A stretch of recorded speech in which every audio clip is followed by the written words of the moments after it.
ইতালির থেকে টেলিফোন। হুজুর, আমরা সারা ইটালি আপনাকে নিয়ে আলোচনা করছি, আপনার ওয়াজ বাস্তব। কেমন? ইটালি একটা বাংলাদেশি ছেলে মারা গেছে, যার বাড়ি বরগুনা, বরিশাল বরগুনা।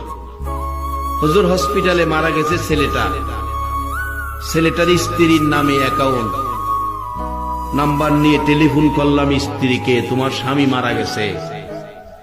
স্বামী মারা গেছে, টাকা পাঠাও, লাশটা দেশে পাঠাই। স্ত্রী বলছে, আল্লাহ সাক্ষী, মিথ্যা কথা বললে জিহ্বাটা কেটে নেব। ওই ইটালির থেকে ফোন করে 15 মিনিট কথা। হুজুর বললাম, টাকা পাঠান, আপনার স্বামীর লাশটা দেশে পাঠায়। স্ত্রী বলছে, হায়াত নাই, মারা গেছে, লাশ আইনার কি লাভ হবে? যদি সিস্টেম থাকে হেদে সেই মারি দেলাই। ঢাকা উত্তরা বাড়ি করছে, স্ত্রী উত্তরা থাকে। টেলিফোন করছি হুজুর ভাইদের কাছে, ভাইয়েরা, ভাই মারা গেছে, খবর শুনে কাঁদতে শুরু করছে। ডাকতেছে, ভাইরা পাই তো টাকা রোজগার করে, আমরা 10 টাকাও দেয় নাই, স্ত্রীর নামে অ্যাকাউন্ট, আমরা 10 টাকাও পাই নাই, আমরা গরিব মানুষ। তোমাদের কাছে অনুরোধ করি, আমার ভাইয়ের লাশটা তোমরা পাঠাইয়া। মার কাছে টেলিফোন করলো, আপনার ছেলে মারা গেছে। এই খবর টেলিফোন দেওয়ার আগেই ছেলে মারা যাওয়ার সাথে সাথে বলুন মার কাছে খবর আইছে কিনা। মা বিছানায় শুয়া রে মা কান্দে। আশপড়শি মানুষগুলো জড়ো হইছে, প্রশ্ন করে জিজ্ঞেস করে, কেন কান্দেন? দরদি মা জবাব দেয়, জানি না কেন কান্দি, একটা কথাই জানি, কেন জানি আমার কলিজায় আগুন লাগছে। বলুন দেশে হোক আর বিদেশে হোক, সন্তান যদি কোনো বিপদ অ্যাক্সিডেন্টে পড়ে, দুনিয়ার কেউ জানে না, বলুন খবর আগে জানে কে? আরে মা বাবার কথা মতো যেজন চলে না, বলুন মা বাবার কথা মতো যেজন চলে না, আল্লাহ নবীজির দয়া তারা পাবি না। আইরে আল্লাহ নবীজির। মা বাবাকে দুঃখ দিলে নামাজ রোজা যাই বিফলে, মা বাবাকে দুঃখ দিলে নামাজ রোজা যাই বিফলে, মার কলিজায় আঘাত দিলে খোদা সহে না, মার কলিজায় আঘাত দিলে খোদা সহে না, আল্লাহ নবীজির দয়া তারা পাবি না। আইরে আল্লাহ নবীজির দয়া। মা খবর পেয়ে গেল, কলিজায় আগুন জ্বলল।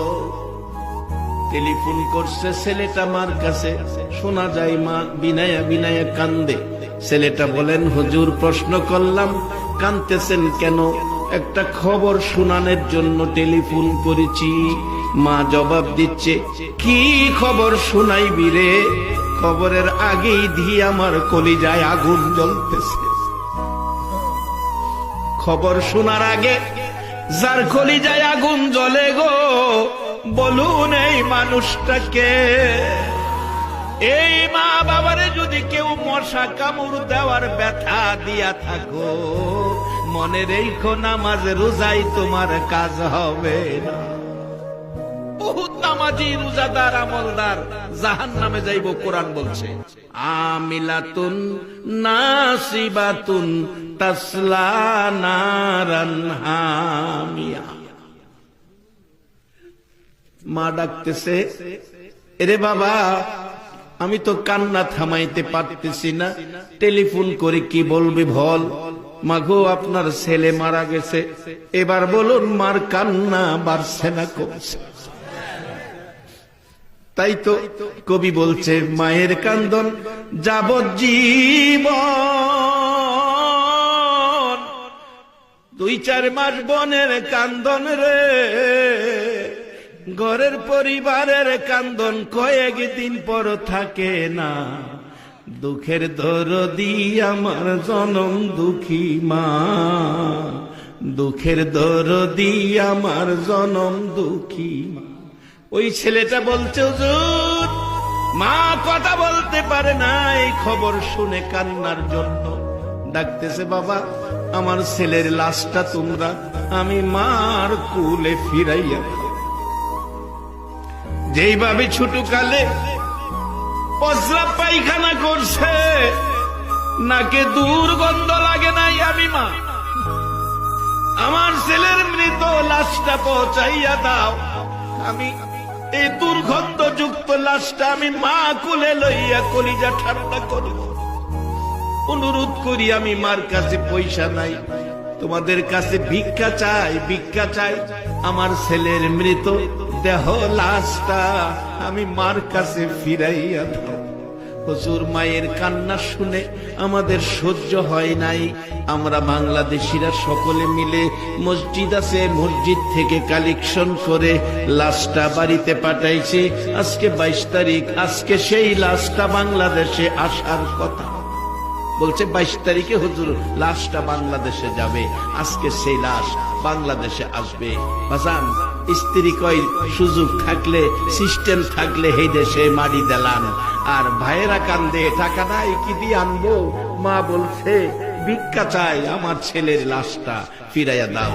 এই মারে যদি 3 টুকরা করা হয়, বলুন এই জাতীয় উম্মতের সুপারিশ আমার নবী করবে কিনা? ইটালির থেকে টেলিফোন,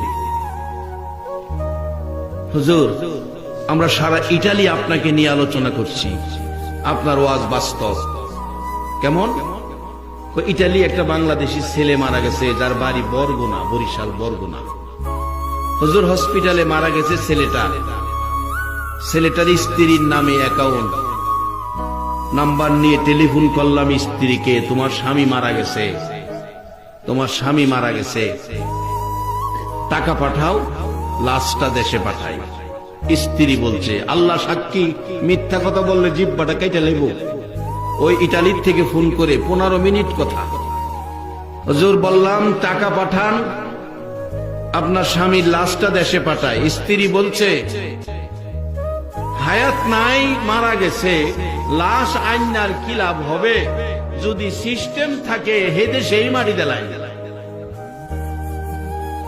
ঢাকা উত্তরা বাড়ি করছে, স্ত্রী উত্তরা থাকে। টেলিফোন করছি হুজুর ভাইদের কাছে, ভাইদের কাছে, ভাইয়েরা ভাই মারা গেছে, খবর শুনে কাঁদতে শুরু করছে। ডাকতেছে, ভাইরা পাই তো টাকা রোজগার করে, আমরা 10 টাকাও দেয় নাই, স্ত্রীর নামে অ্যাকাউন্ট, আমরা 10 টাকাও পাই নাই, আমরা গরিব মানুষ। তোমাদের কাছে অনুরোধ করি, আমার